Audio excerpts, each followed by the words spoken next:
No, it don't have to be.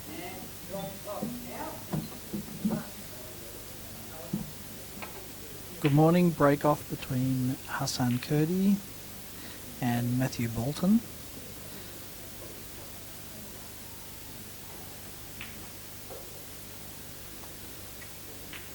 Hassan's played a double balk, and Matt's going to respond by tapping his yellow to the cushion in a straight line so that Huss doesn't have any angles to work with.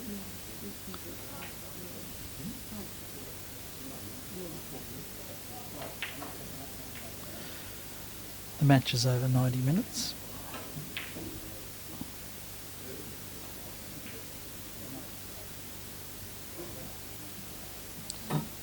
Mathew hasn't been defeated in Australia by an Australian for a dozen years now.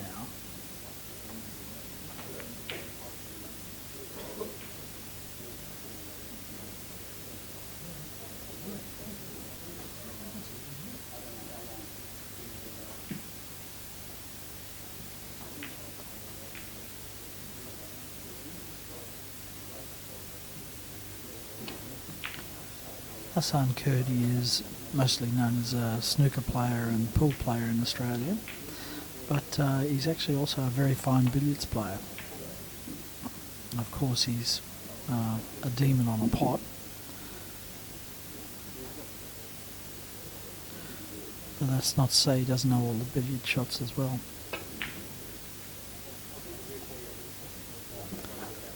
There's one that he wasn't anticipating. In off red into the middle. Standard shot here is a long Jenny spinning shot off the yellow into the top corner pocket. Left hand side on this. Well played.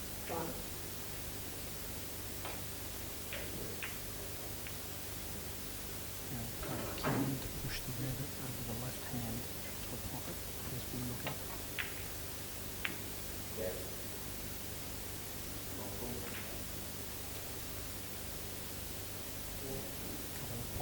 Followed by Cannon.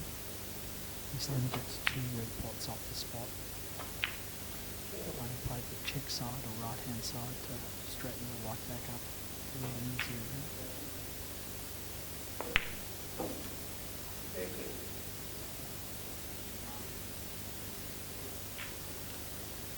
for this red pot, the red will go onto the middle pocket, middle spot of the table. He's just left himself a little tapping off the yellow. Bring it up near the red.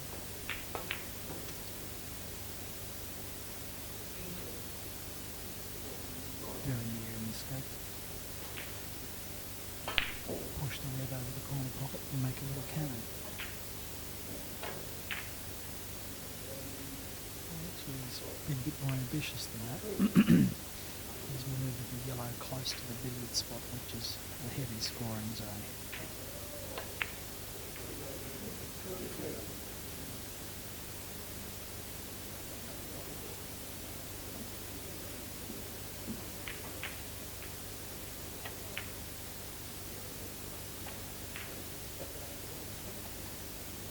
Hard to tell which one he was playing there. I suspect it was probably the cannon.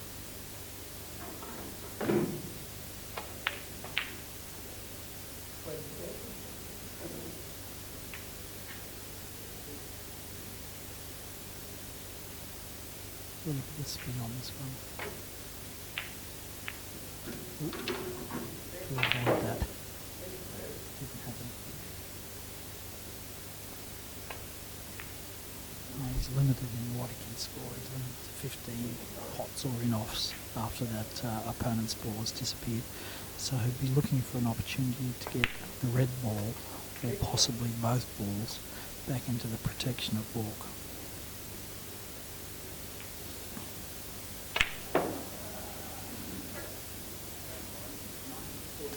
Not in good position here. Choice of a difficult red pot or play that safety that we were mentioning earlier.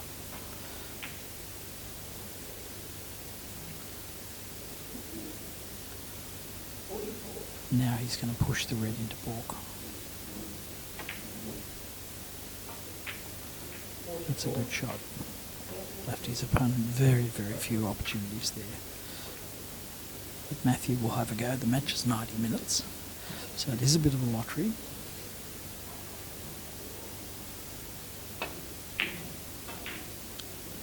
Very ambitious shot from Matt, using the cushion to double kiss back towards the red.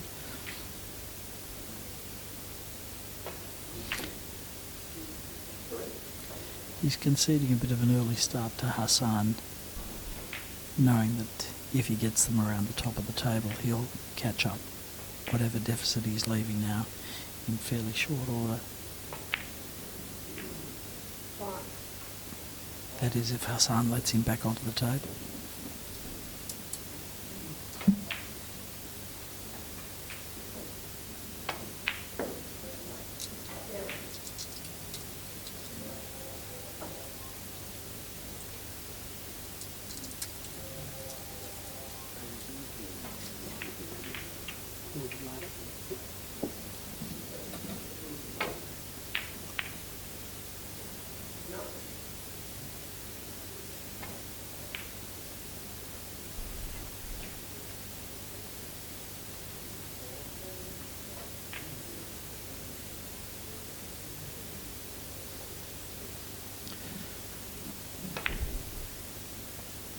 Clever shot here from Huss. Just grazes the yellow.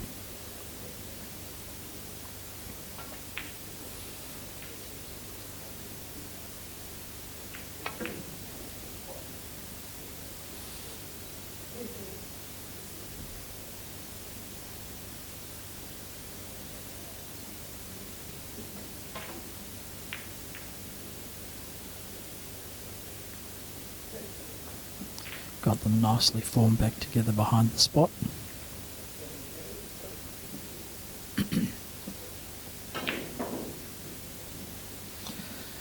With the yellow trapped on the top cushion there, he can now just get high of the red spot and come back down and make a cannon, push the red over the corner pocket and double kiss off the yellow. Oh, that's gone a little wrong. He's now got hampered queuing.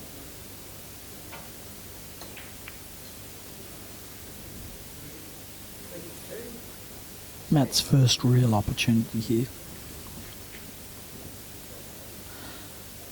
question is, how does he develop the white from where it is?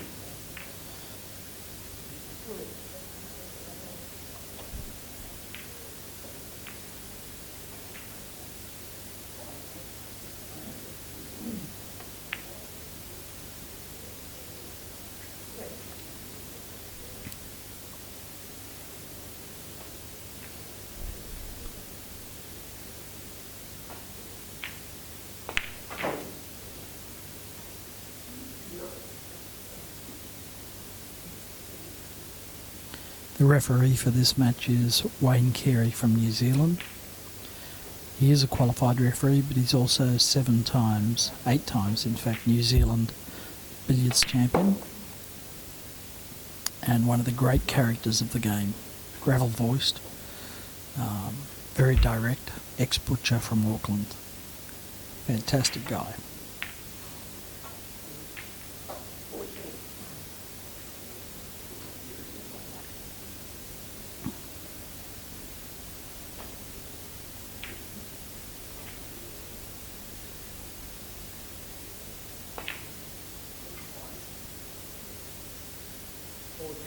Mathew has just got his touring card for the World Snooker Tour, having won Oceania in Albury a few weeks back. He was offered a spot on the World Snooker Tour and has accepted that spot. So he joins a list of Australians who've been there in recent years, but he's a little older and maybe a little wiser than some of the younger guys that we've had there up to date. He knows what he's up against, he knows how tough it'll be, and he knows he'll have to lift his snooker game to become competitive on the World Tour. But he is nothing if not a ferocious competitor, so we think that he'll be able to do that.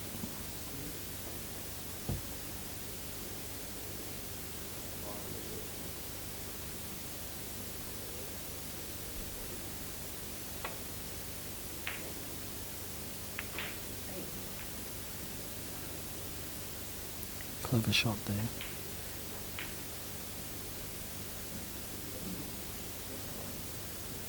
These top players are constantly looking for ways to herd the balls towards the top cushion around the billiard spot, what snooker players might know as the black spot. They're constantly looking for ways to trap those balls against that cushion. So each shot is calculated to bring that opponent's ball behind the spot where Matt's got it now. So it comes up above the potting line so he can drop down, make the cannon, push the red towards the corner pocket. So the sequence here, the maximum number of pots off the spot is 2.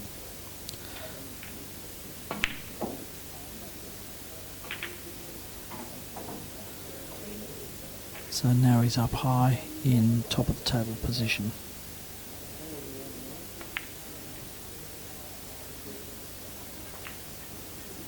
That's gone a bit wrong. His yellow ball is below the red, which would take him away from the pocket. So now there's a little screw cannon to recover. Had top and lost it. That's his heavy scoring zone.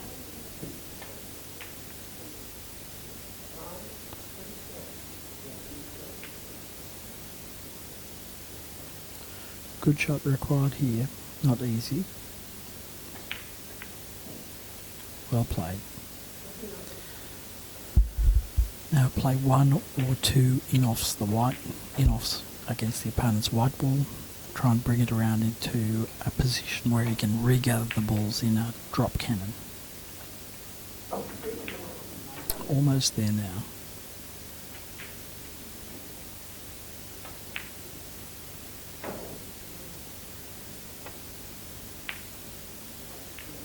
And there it is. So he's got that white herded behind that billiard spot again.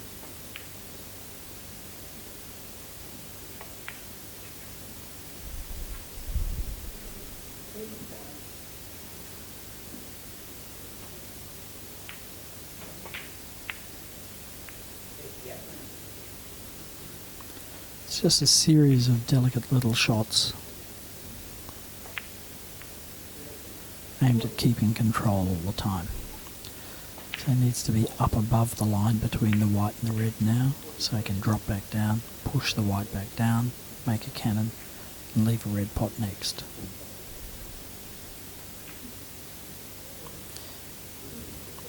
The left-hand side required here.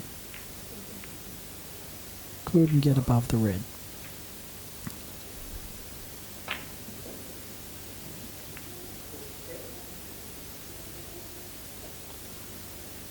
Hard to see from here whether he's occupied that red spot with the opponent's ball or not. If he has, he'll screw all the way back up towards the middle pocket, or on that line at least. Perfect. Now we can come down, make a cannon, and push the red and white together again on that top rail.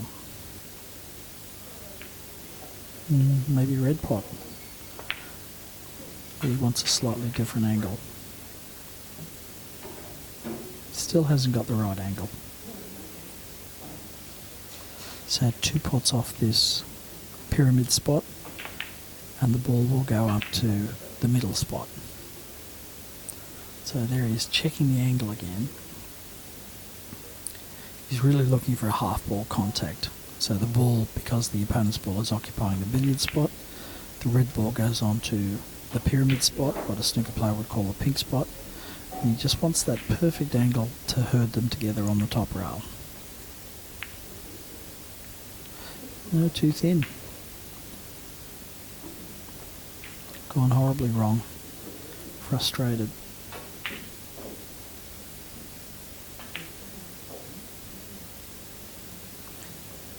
Difficult shot, running side, in off. Great shot.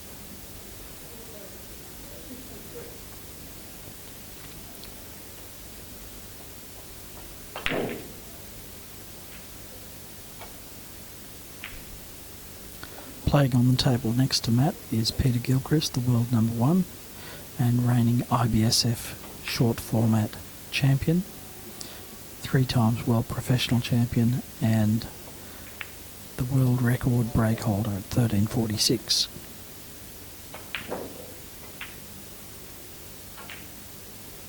Currently ranked number 1 on the WBL Order of Merit and number 1 in the ranking lists. Difficult man to beat.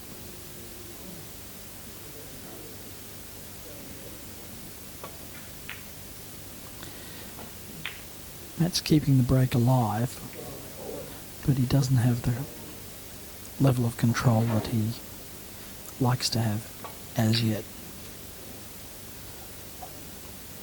Still feeling out the pace of the tables.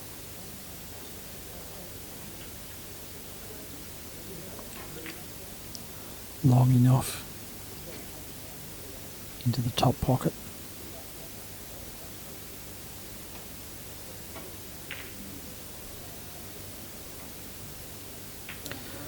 Always risky. Usually billiards players try and avoid that one.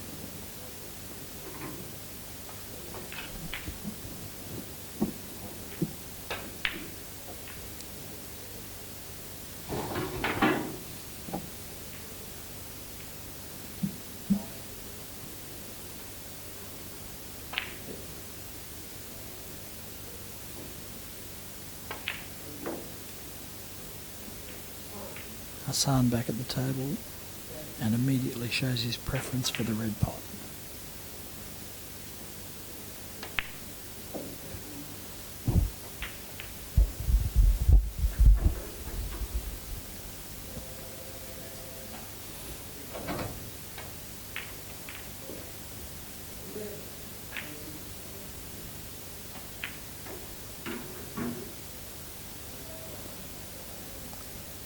After this red pot, he's going to try and sit on the line between the middle pocket and the billiard spot, because that's the natural half ball angle.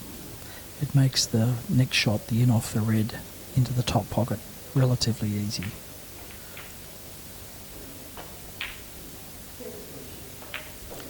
In billiards, the half ball angle we sometimes call the natural angle, because that's where the ball wants to travel, that's where it wants to go naturally, follows that line.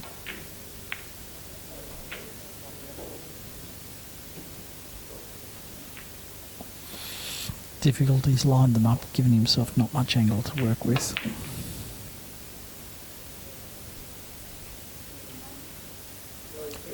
And this is a reasonable opening for Matt. Usually doesn't take much for him to find a way to get the balls where he wants.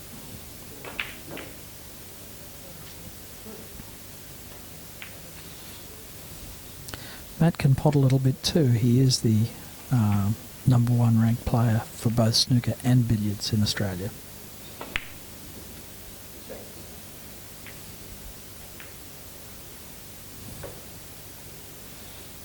But his first love is billiards.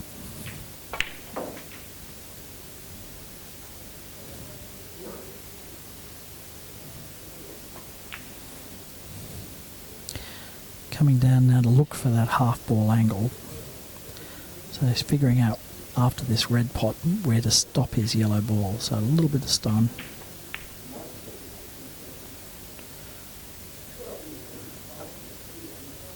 Now here's the natural angle that will push that white onto the top cushion again. Might be a little bit skinny with it. Might have to play a little left-hand side on this.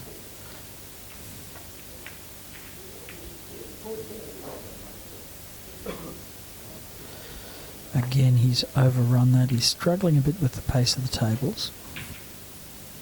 So stunning off the red.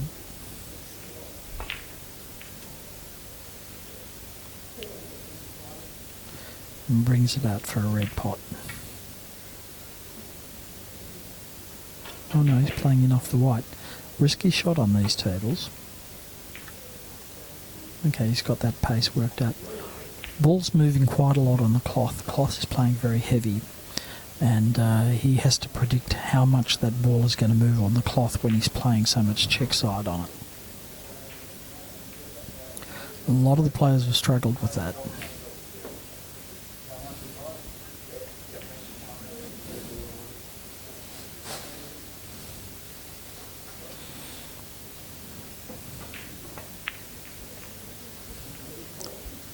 And develops top of the table from that shot. Going to try and leave the white as close to where it is as he can. Take a red pot, come up for another red pot. Now if this one either screw back or stun through, screw back it is, to leave that cannon position. Push red over the corner.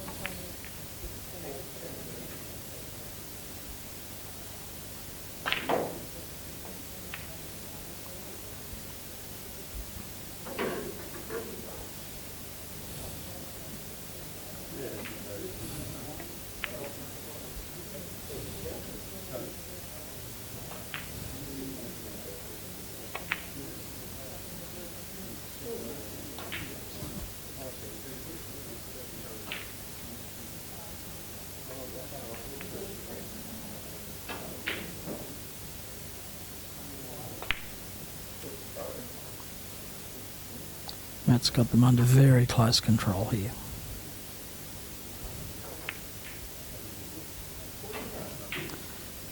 And you can see how much he's sped up. He doesn't have to think about these shots, he can play them in his sleep.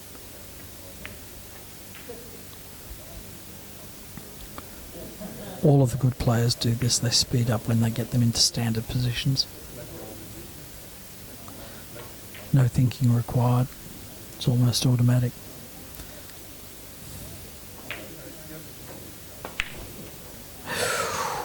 Surprise miss, a surprise miss for Matt. Still, it's early in the morning. It's only 7 AM Perth time, so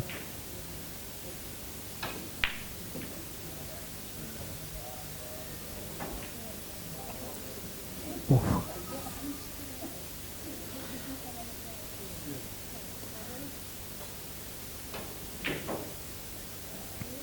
Matt's a West Australian and he's one of that state's great tradition of Q Sport players.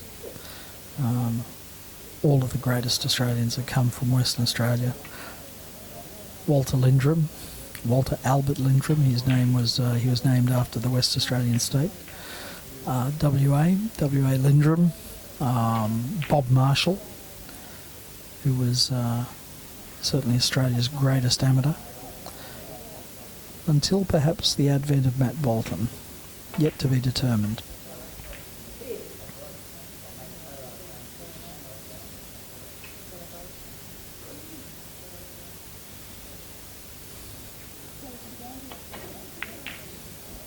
And that's no fluke, because Lindrum did help Marshall with his game, coached him, and Bob Marshall has been helping Matt Bolton until his death.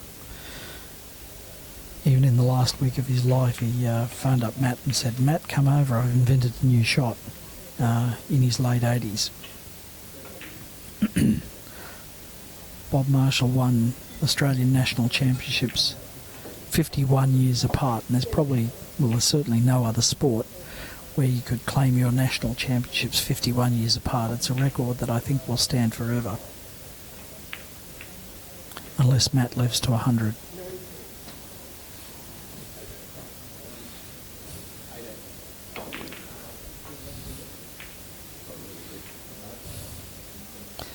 Is this a cover?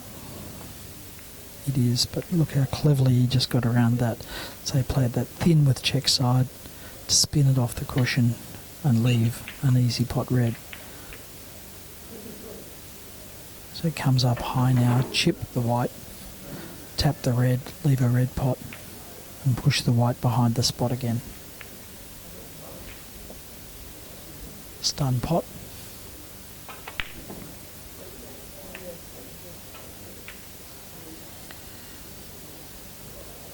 Now come down underneath the white and kick it back up.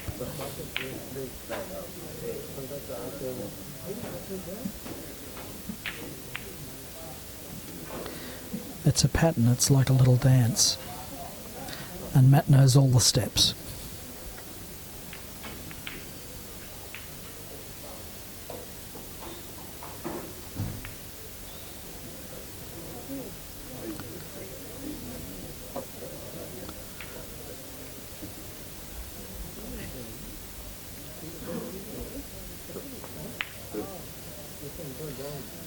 Thought he'd missed it, came up quickly off the shot in disgust, and it dropped.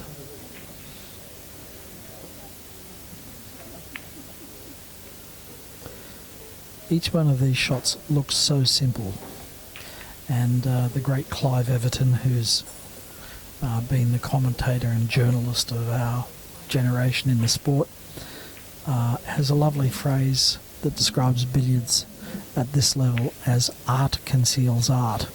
And by that he means that these guys are so good that they make what they're doing look simple. And in fact, it's incredibly complex. But it looks so easy that people think anyone could do that. Well, that is their great art, is that they're hiding just how hard this is. The pace, the tiny spins, the directions, the use of all of the pocket to create the right angles. And most of all, the deftness of touch, the pace control. For instance, Matt's just done that to create an angle by staying very, very close to the balls.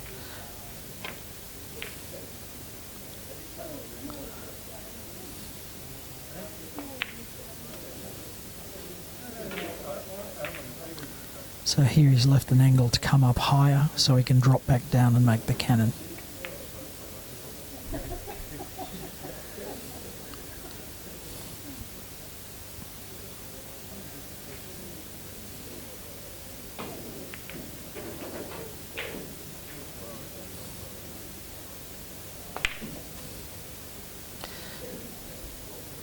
Would have liked to have been half an inch higher there, but that's okay. He can work this.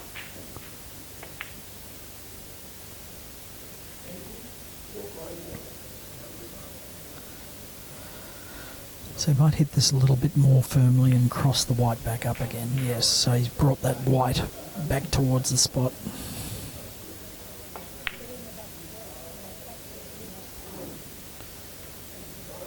Beautiful, beautiful control.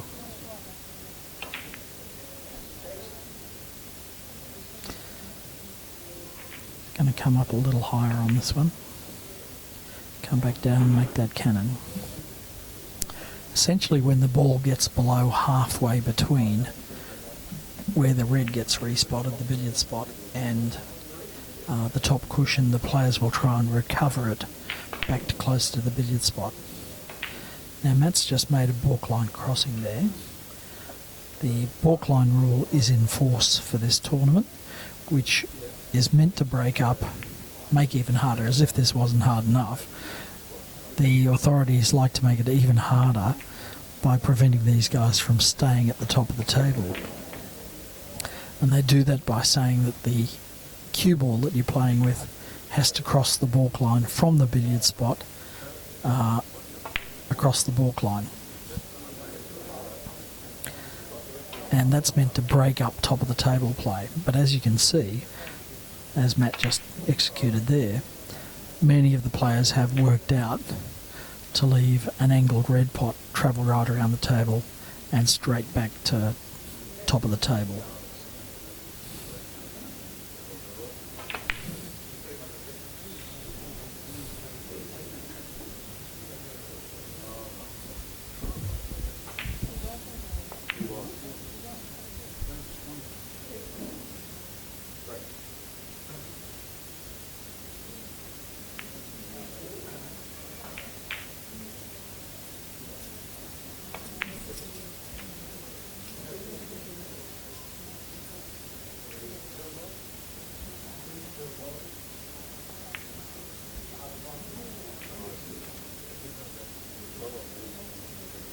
So you can see the pattern here.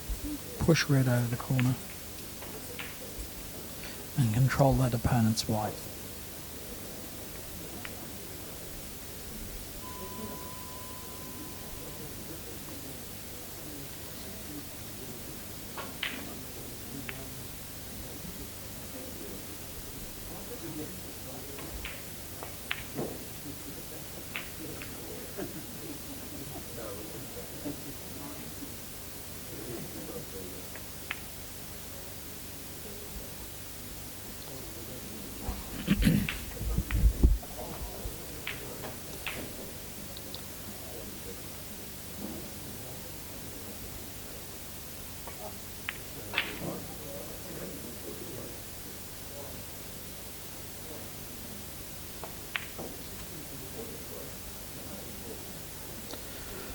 Normal transmission has been resumed with Matt at top of the table.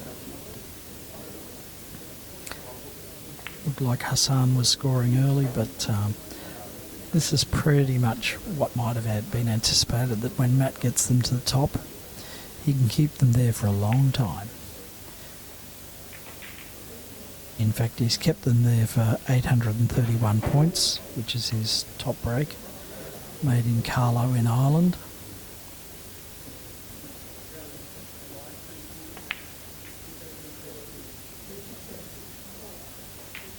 He also holds the Australian record break, which he took from his old mentor Bob Marshall. Bob's record of 702 had stood for a very long time until Matt bested that at the Australian Open a couple of years ago. Gone a bit wrong there. He's hoping that ball is touching. Doesn't look like it is. So he's got to play white cushion cannon. Not easy. Well played, but in bad shape now. Has to make a recovery shot. Screw in off the red by the look of it. Maybe a red pot. No, screw in off red.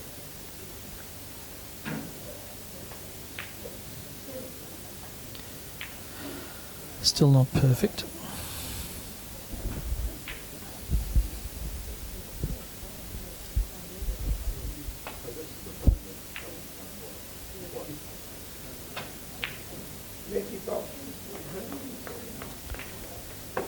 As in most cue sports, you don't look at the shot that you missed, it's probably the shot before that that went wrong.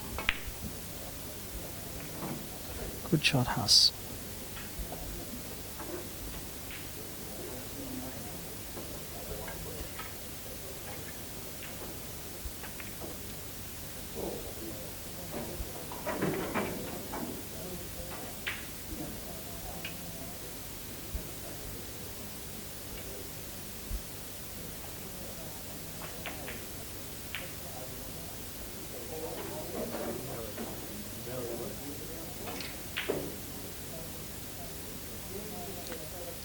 Left a cannon here. It looks like he's playing the long Jenny, which is a spinning shot into the top pocket. Played with loads and loads of right hand side. Beautifully done.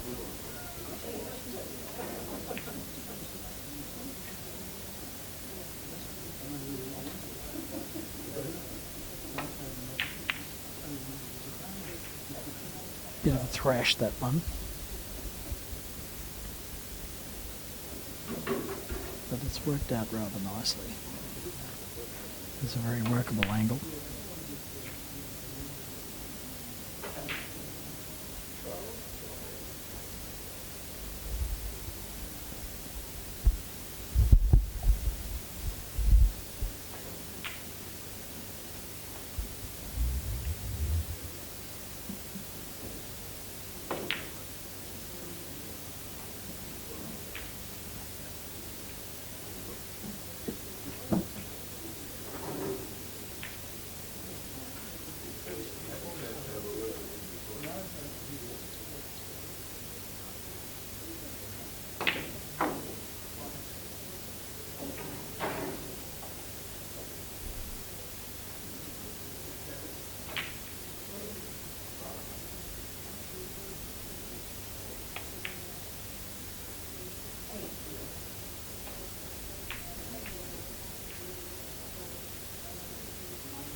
Mathew now leads by close to 300.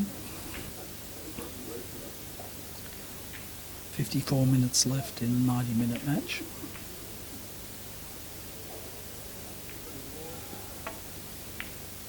It's amazing how quickly he scores.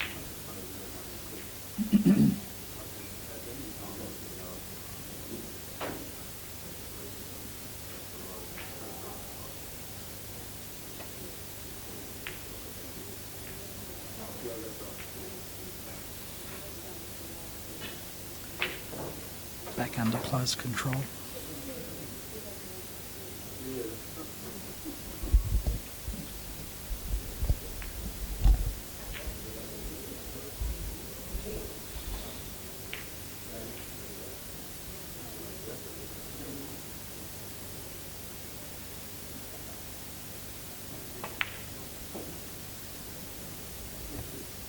Clever shot, he screwed past the white so he can play a cannon back and push the white more directly behind the spot. Leaves the pot or the cannon. Clever shots. So delicate.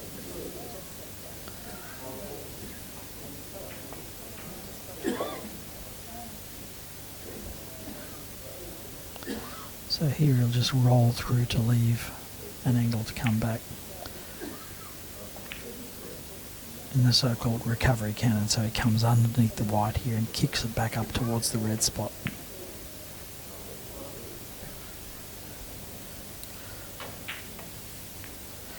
Pot leaves the cannon, pushes the white down towards the rail, leaves a red pot.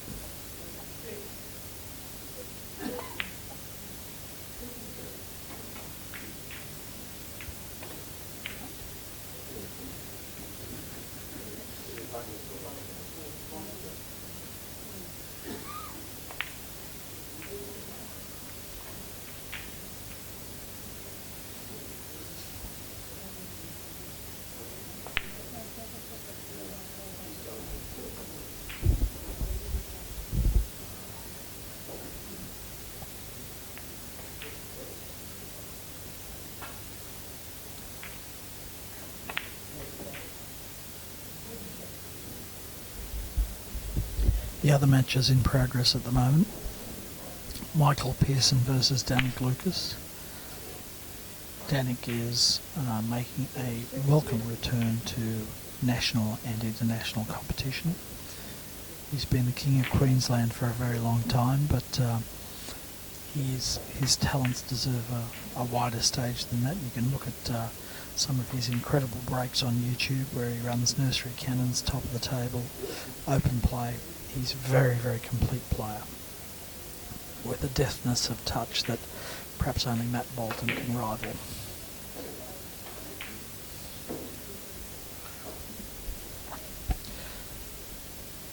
The other match is a local derby between last year's Oceania finalists, Todd Hayward and Joe Manici. Todd tells us there's a regular pattern to those matches where Todd gets away and Joe comes back at him for the remainder of the period. And the final match in play is Graham Wright from Victoria versus Peter Gilchrist from Singapore, originally Middlesbrough in England.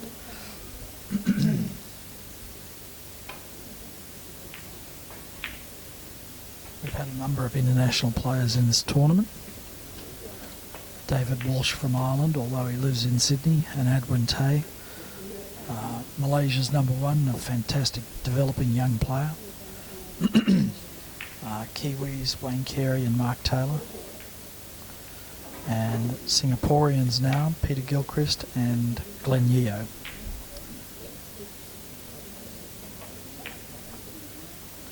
And the top 7 ranked players from Australia. The surprise omission from this quarter-finalist is David Collins, the number 2 ranked Australian, who lost to Joe Manici yesterday afternoon.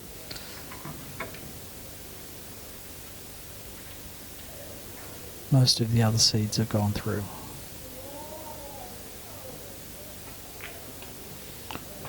Although Jason Colebrook might have been expected to beat Graham Wright, according to the seeds, but Graham played very well and deserves his spot in the sun against the reigning world champion. Very clever shot from Mathew there to come up high.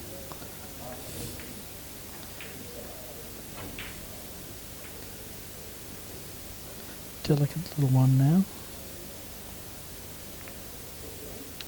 So he's going to prod them around a little bit until he gets the right angle for a red pot or to recover the white behind the spot. He's caught between the balls at the moment. He'd like to have them both in front of him, but so it looks like he'll play a little screw shot. Bring the red all around the table and back into potable position. But the key to it was that he didn't move the opponent's ball very much. Moved the red a long way, but the opponent's ball almost not at all. Now that has gone horribly wrong. He's run on 4 inches too far.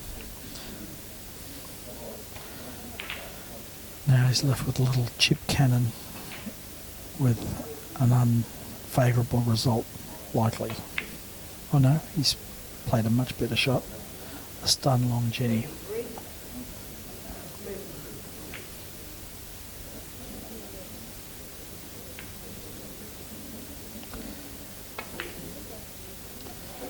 Huss is trying to bring that yellow back up to the balk end of the middle pockets, but hasn't got quite there.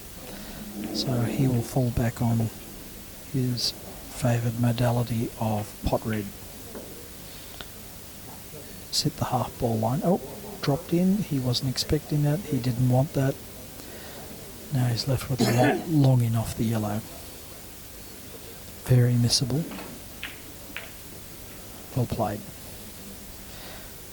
What he's tried to leave there is what we call drop cannon position, with the yellow ball, the opponent's ball, just below the middle pocket and some 9 inches off the cushion, because that's the position where you play a half ball recovery that gives you top of the table position again.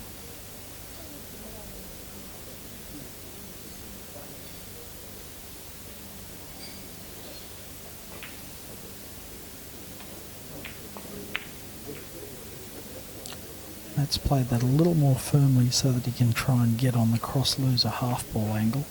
He's come a bit too far, so now he's got to play a power rest shot.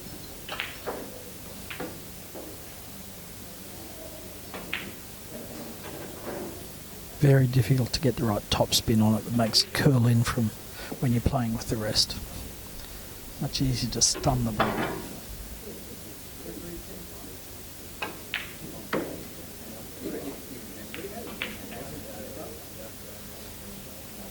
Forcing it off. The extra power makes the cue ball kick wider of the target ball before it resumes the half ball line. It actually makes a curve. Oh, incredible check side shot from Huss. A long pot with check side. Another spinning check side shot.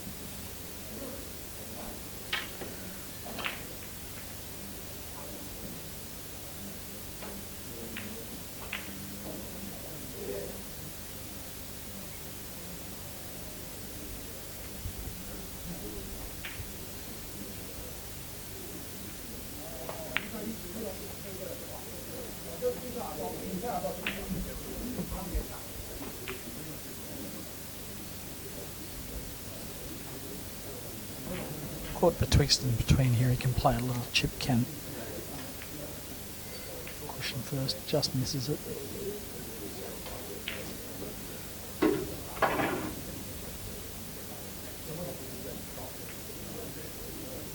So cushion off the cannon off the cushion.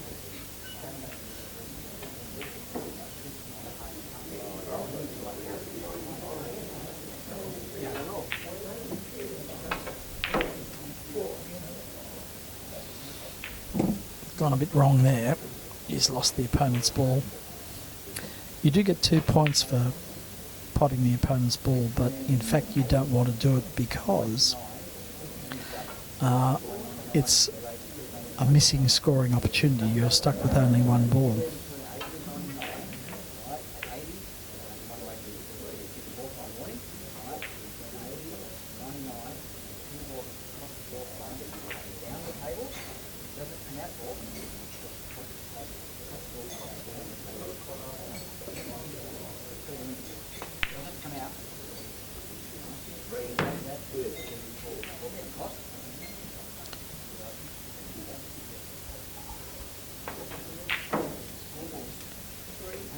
Three, 6.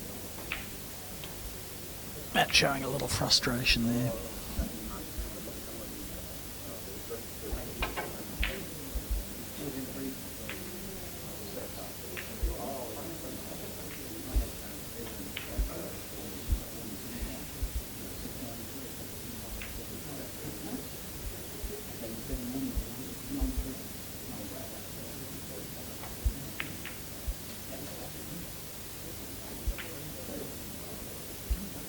Not ideal.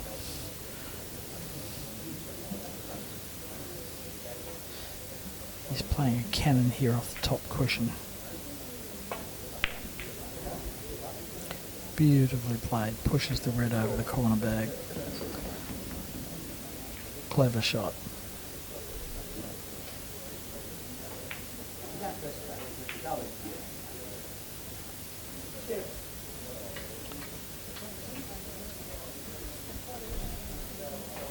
This one's a short Jenny, right hand side, spinning into the middle pocket.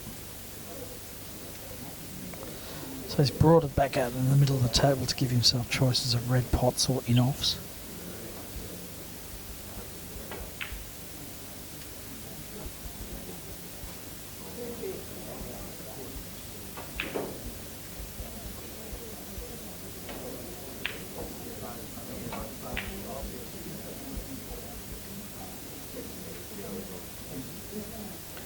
Pulls it up just in front of the balk line, just as well, because in billiards you can't shoot at a ball which is on or behind the balk line.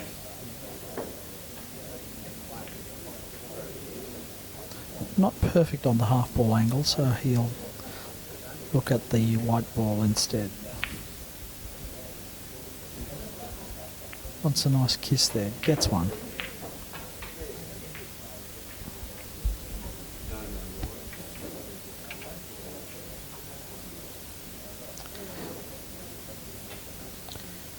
Has to require great control of pace for that shot. Players don't like playing the ball at dead pace because of potential rolls and movements on the cloth. So it requires a certain amount of confidence and a lot of drag.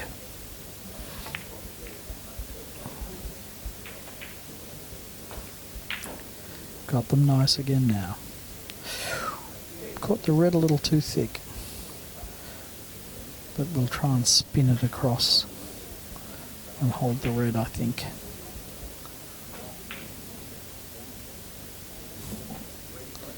Not comfortable with that. Doesn't want to bash them. He's got the white where he wants it, but still not good.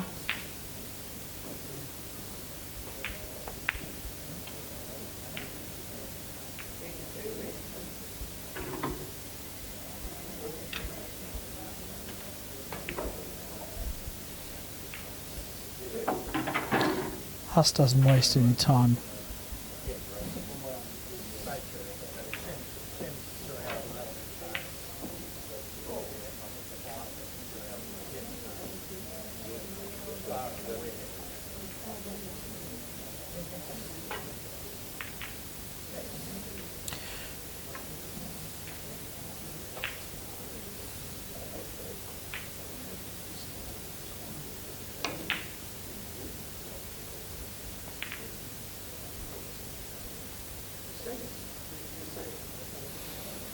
Bit unlucky for Huss, he's left a walk-up start for Matt.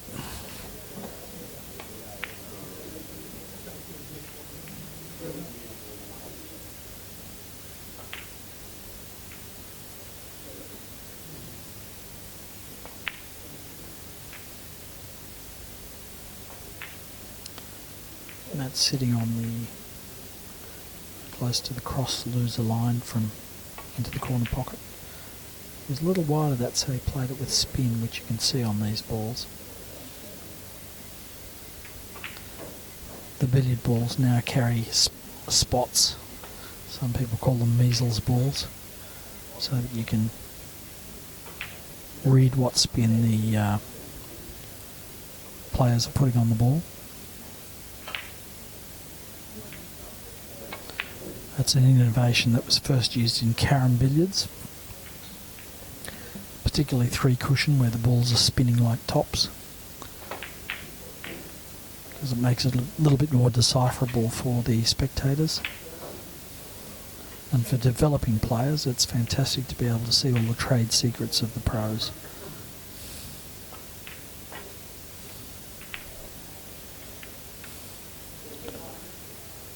Good shot, Huss.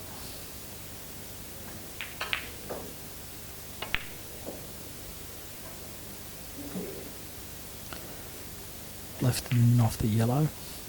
He's going to try and push the yellow up to just below the middle pocket. That's about perfect, or close to. Now he's left a half ball drop cannon. So both the balls drop down onto the top rail.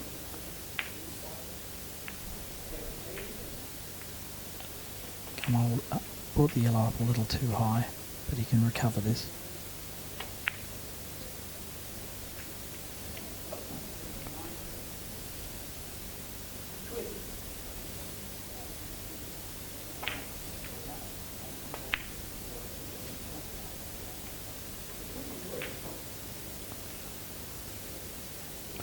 Choice of 2, he'll play the cannon.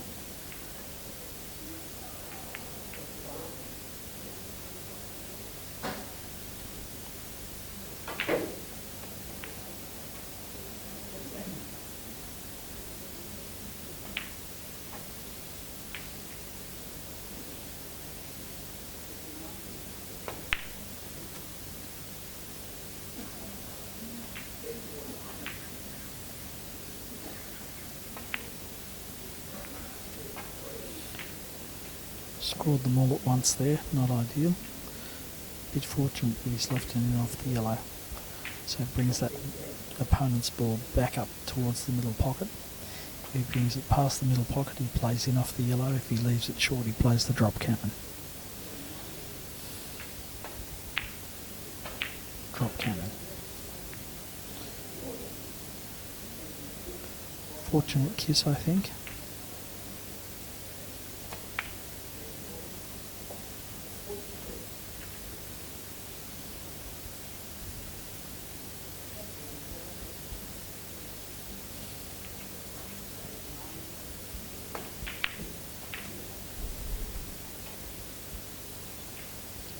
He's got that yellow back into the drop cannon territory.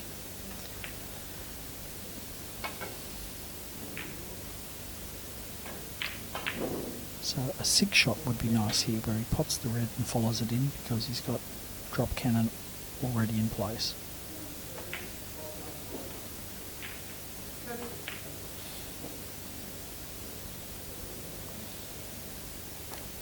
Forcing in off red.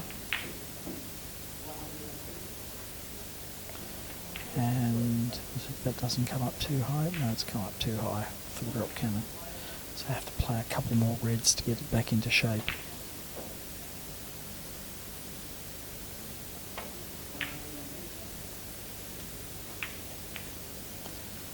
Now,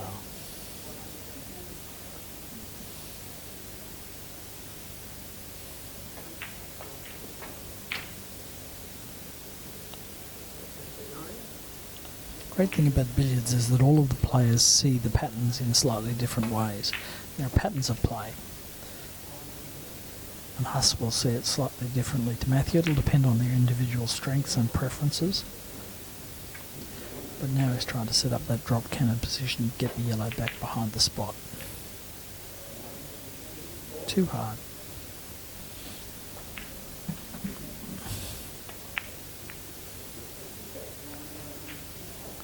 While it's not perfect, he keeps scoring. Some people say that every shot in billiards is a recovery shot, and that's true to some extent. If you miss the one you were going for, then there may be another alternative. But you have to learn the patterns. You can't just pick up a cue and start doing this.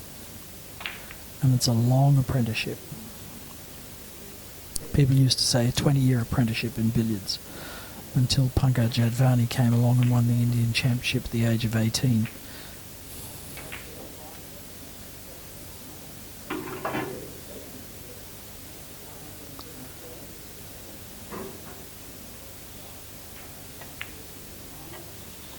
Billiards players often continue to develop throughout their lives. The man refereeing this match is 72 years old, and he made the last 16 in this tournament, and regularly makes the quarterfinals at world level events.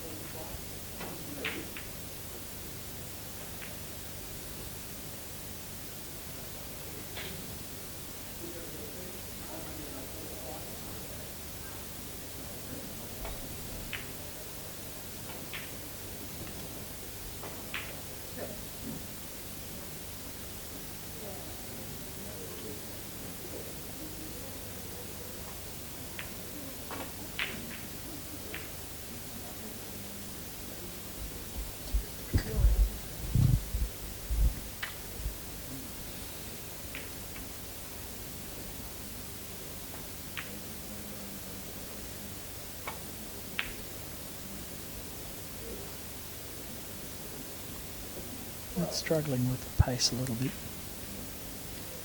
He really wants to bring that up to the middle pocket, make it a bit easier. These long losers are always messable.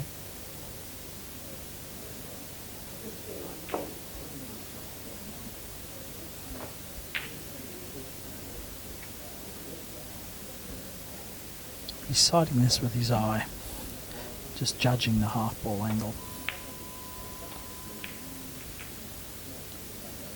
Okay, he's got it near the spot now, so he can play a droppish cannon. White behind the spot, red kick towards the bag. Perfect, perfect, perfect.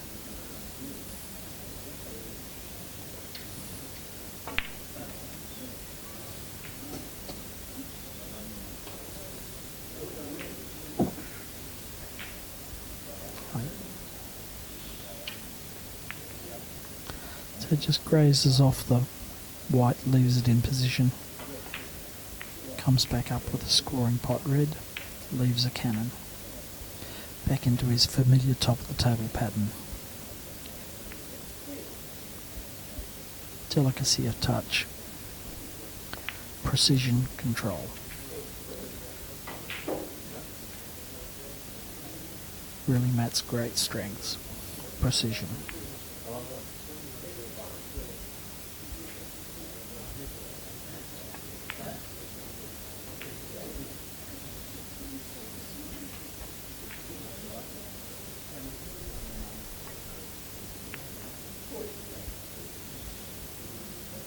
One hasn't worked out quite right. He was hoping to get the white a little bit fuller.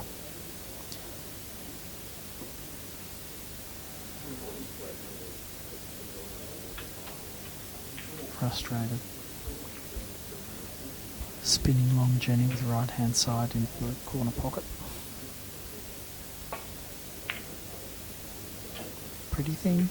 It's a pretty thing. Left a cannon now. To leave a pot red next.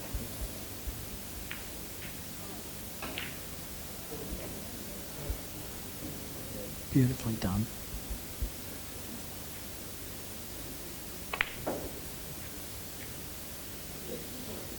Back in prime position.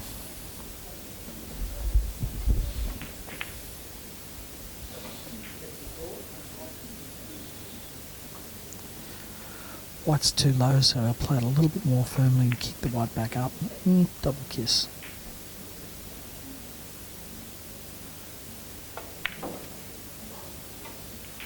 He could, if he prefers, jam the white on the top cushion so it's actually touching in a position that's called Postman's knock, because the ball goes tap, tap, tap, tap. Doesn't want it to drop. It doesn't.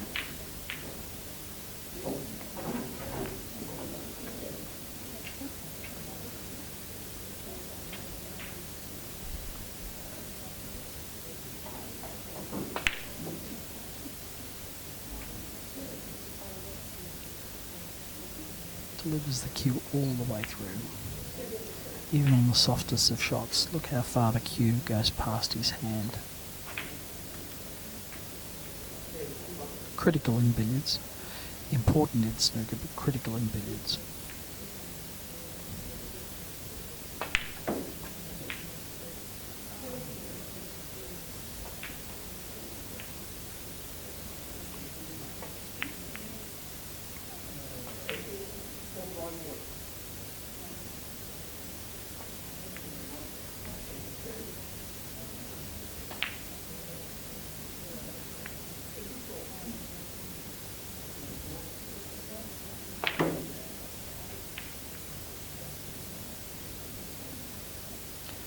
Comes back to the half ball in off red position.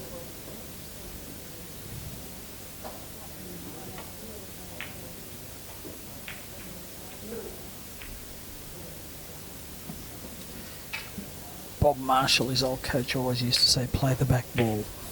Gives you more choices for the next shot. And the dutiful student follows the master's instructions. Look how clever that is. He's got that back down towards the spot. Another roll, it would have been perfectly behind it.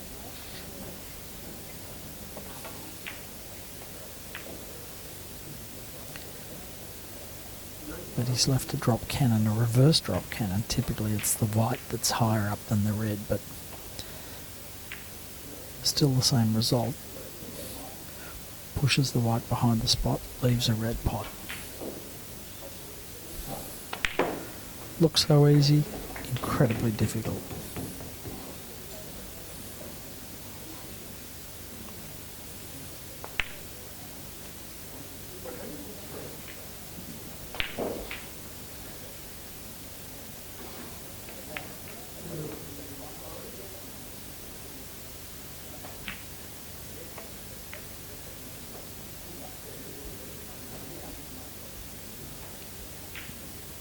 Players like to have that ball very close to the red spot.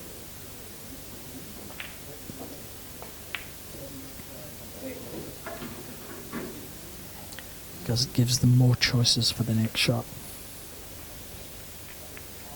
Barely touches it.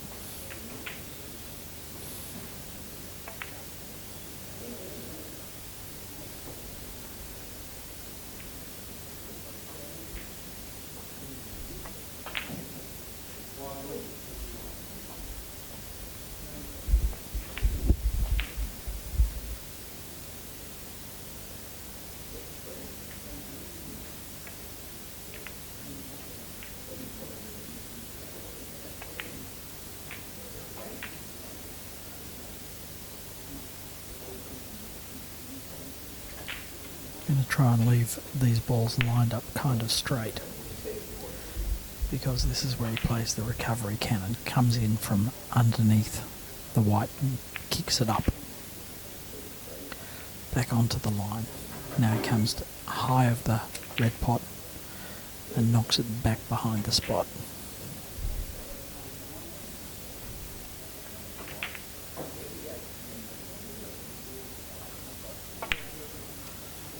Look how quickly he's moving now.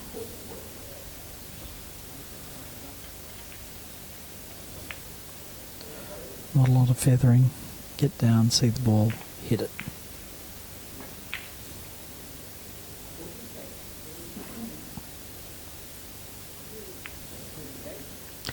This style of cueing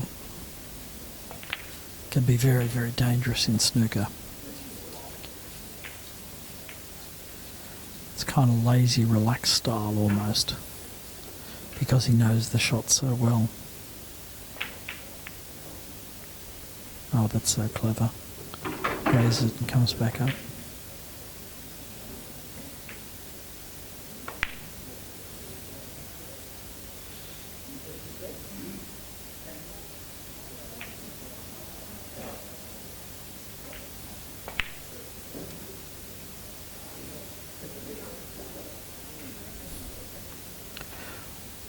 Kerde, the referee, is working very hard on this one.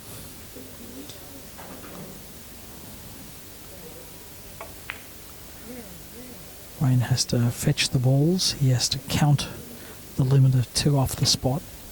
He has to maintain a count of what we call hazards, which is pots and in-offs. There's a limit of 15 of those without an intervening cannon. So Wayne's hands and head are working pretty hard here. And Mathew's not easy to referee. He moves quickly, and he expects that ball to be back in place when he's there. Come up a little too high on that one. Now left with a very thin shot.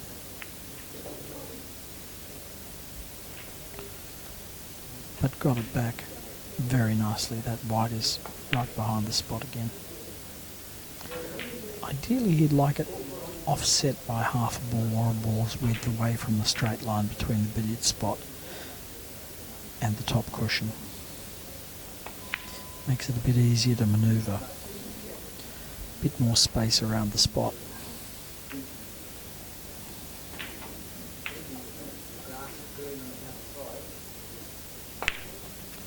Fork line crossing.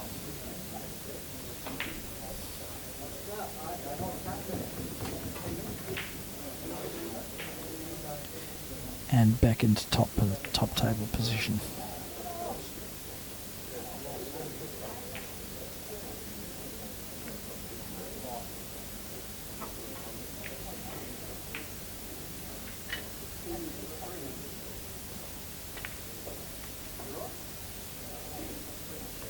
Getting the pace now.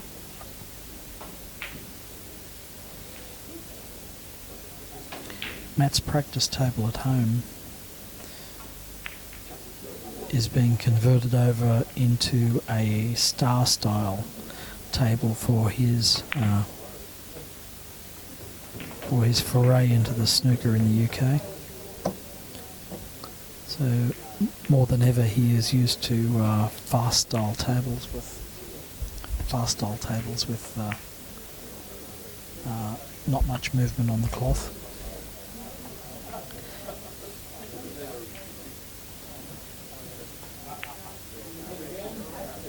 Don't drop. Frustration on the face. Does that red fit? Wayne says no. Good, says Matt. In off. Phew. Now, in off the red, try and bring it over the middle pocket for a pot to follow this, and then he's back at top of the table. So back at top of the table in 2 shots.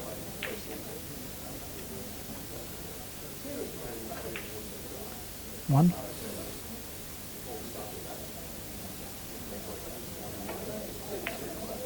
Two. And there we are.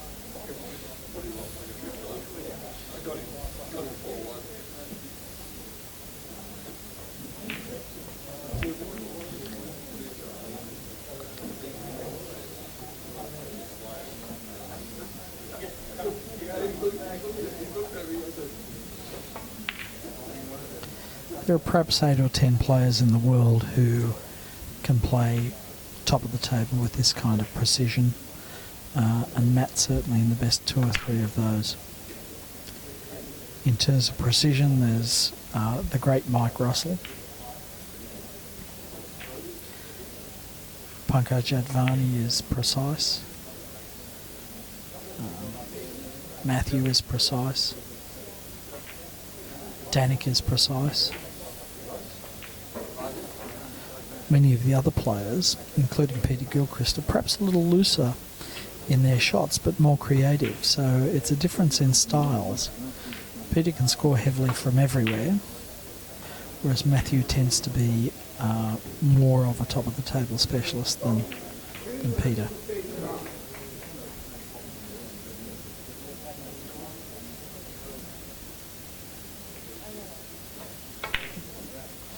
One of the great matches we have in prospect is 2 of the creative geniuses playing each other, which is Joe Manici and Peter Gilchrist.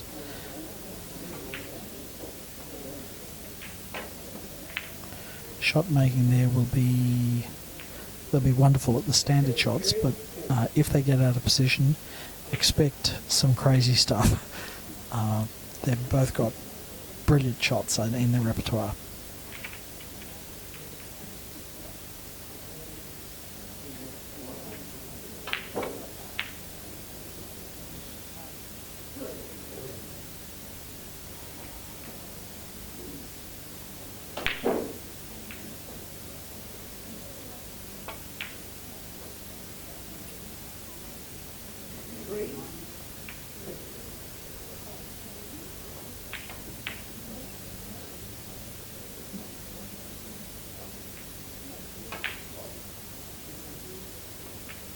Bit of a prod there from Huss.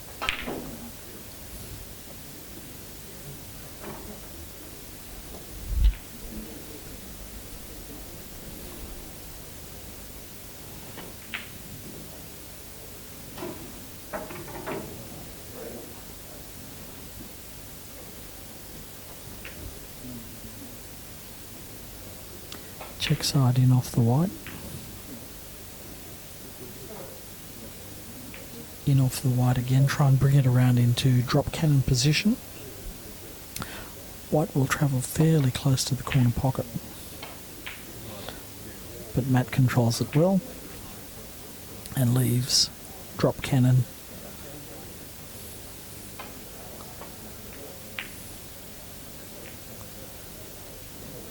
to push them back together around the billiard spot.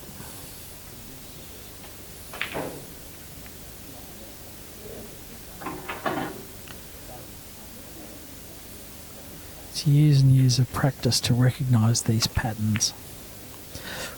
Oh, slides in.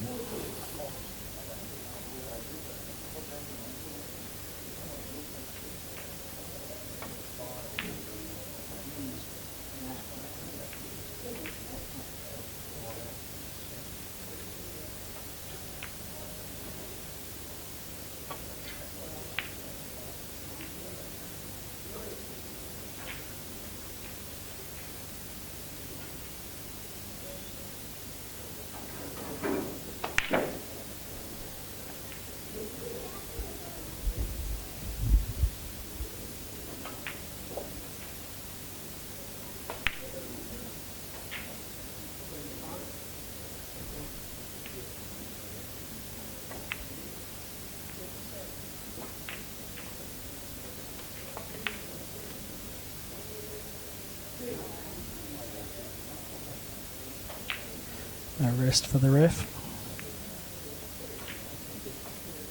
Is that covering the spot? Good question.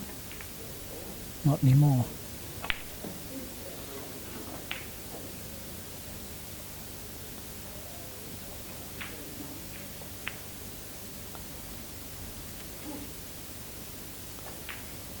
Lightning fast now.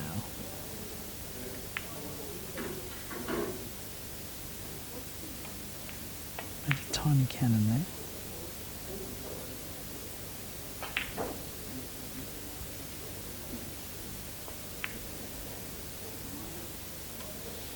Lovely control.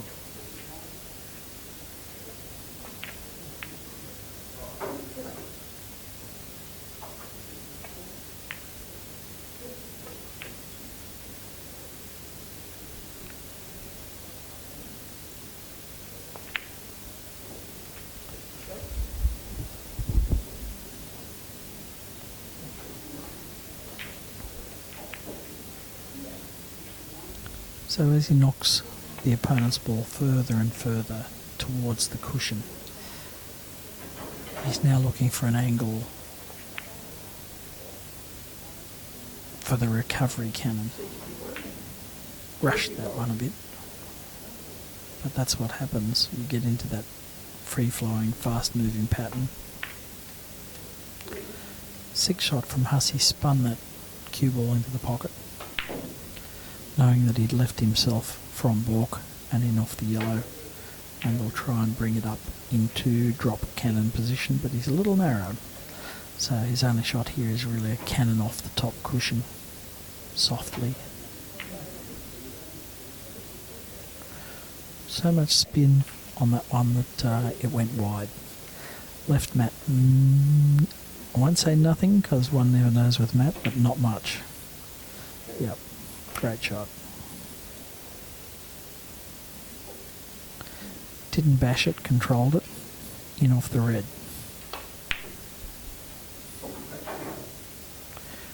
Gripped a little more on the cloth than he wanted.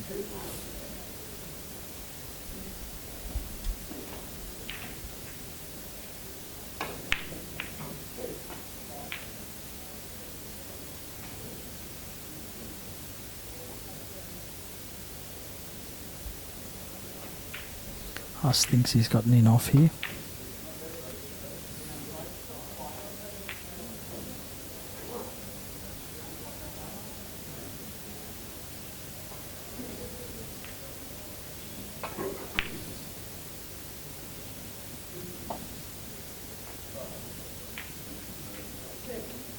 Lovely shot.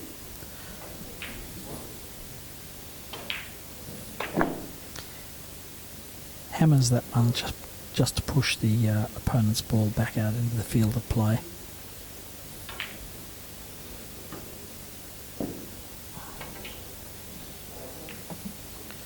Plain ball roll.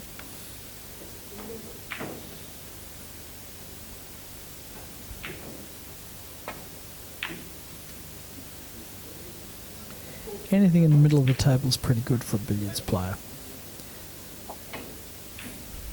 they can get in off from almost anywhere.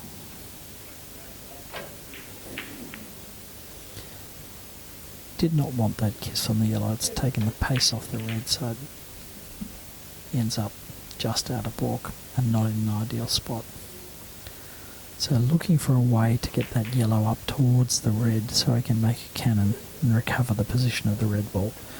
Beautifully done.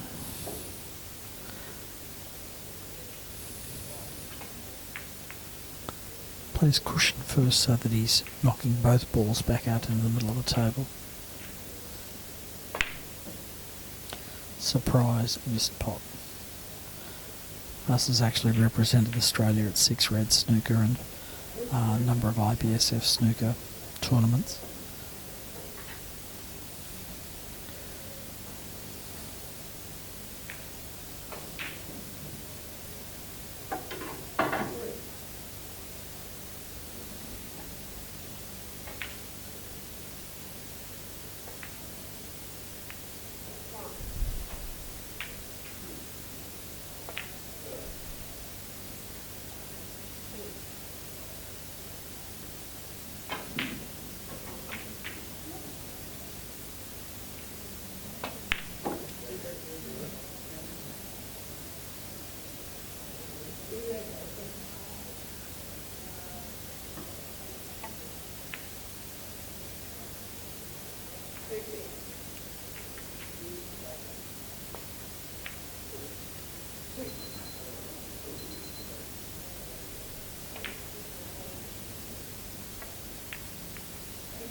Snooker players watching this would be horrified. Matt's played one under the body, one unsighted and one left-handed.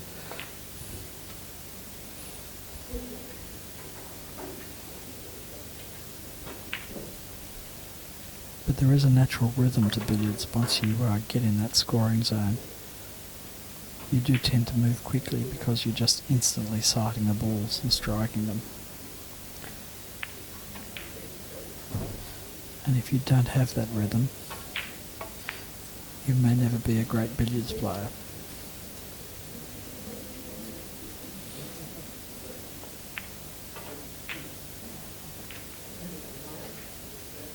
So much of it is touch and feel.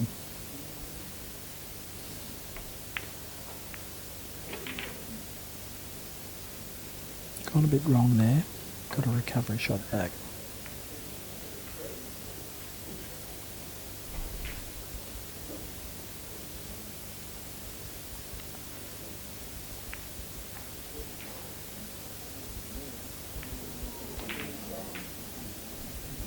So delicacy of touch here.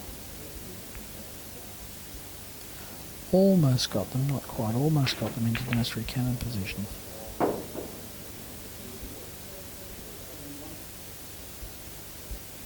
Having a look the other way, in off the red. Or cannon with loads of right hand side and touch of screw.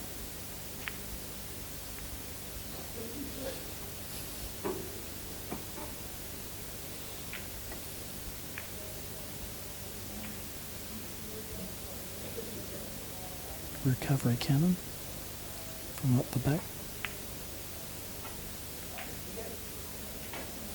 Gorgeous.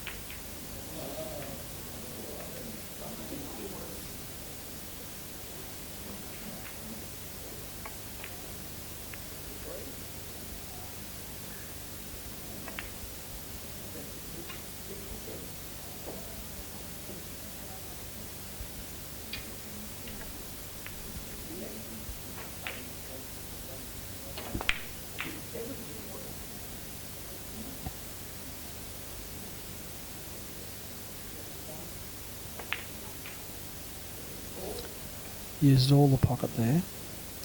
He's got a great angle to come back down.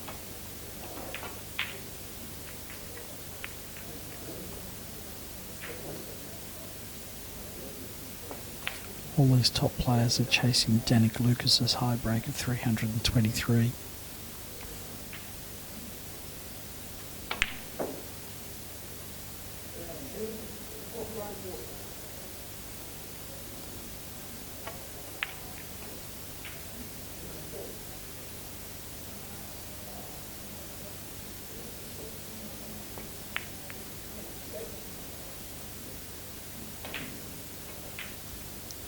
Soft touch, soft touch,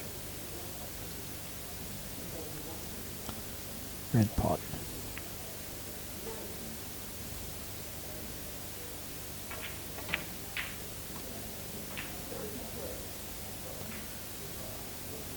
They play the cannon here and push the white towards the pink spot.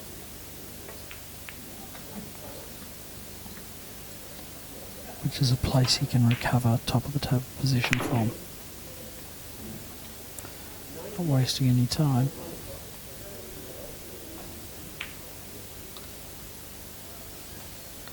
Cross loser on the red with loads and loads of spin.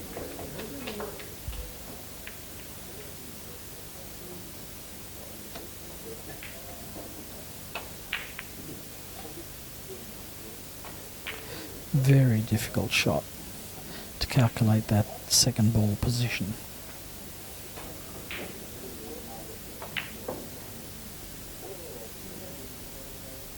Got the white straight behind the billiard spot again. Drop cannon, leave a red pot.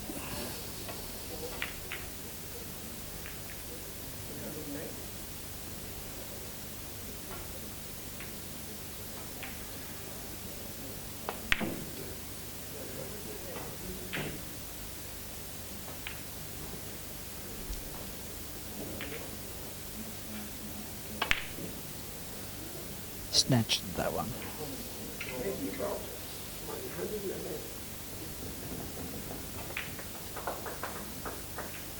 The result of the match is now beyond dispute. But in terms of pride, both players want to score well.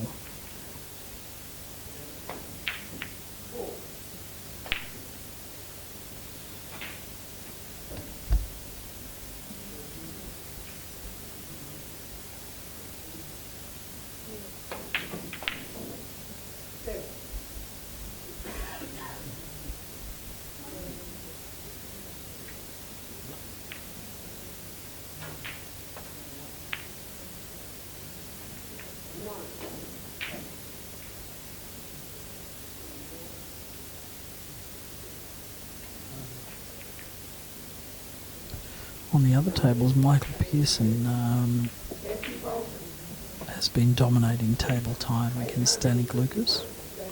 And while Danik holds the high break, Michael's a tremendous competitor.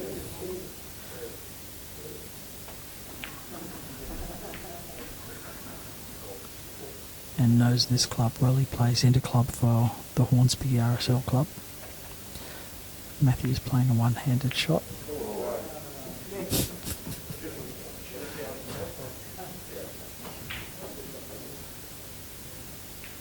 Only Joe Manici can play those. If you want to see something fantastic on YouTube, look up one-handed snooker clearance. That's Joe Manici, who's playing in this tournament.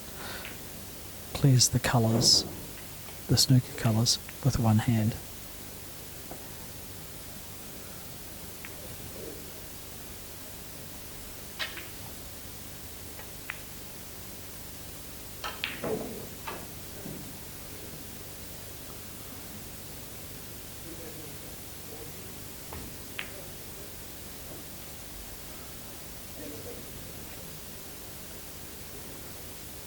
Joe is 13 times New South Wales Billiards champion, an all-time record for that.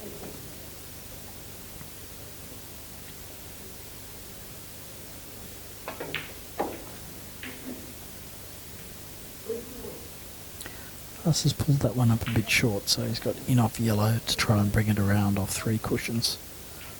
Oh no, it's playing the long Jenny. just for fun. Big smile on the face. The contest is over, but the enjoyment begins.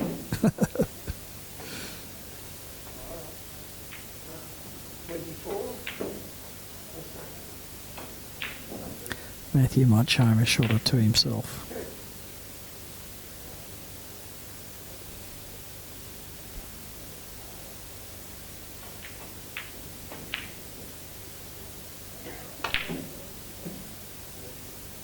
Yep, exhibition stuff now.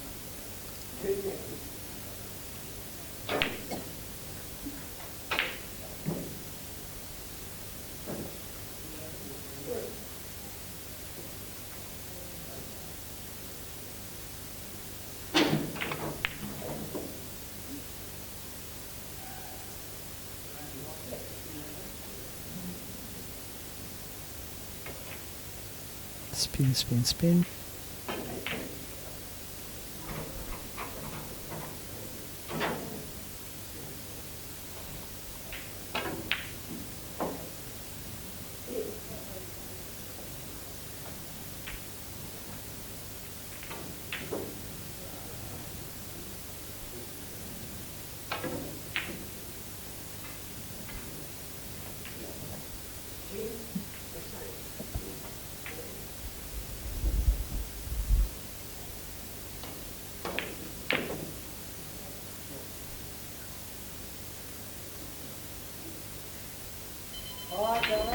And time.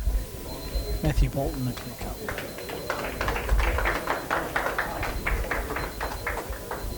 The semi-finals will start at 1 o'clock. Mathew Bolton, 303.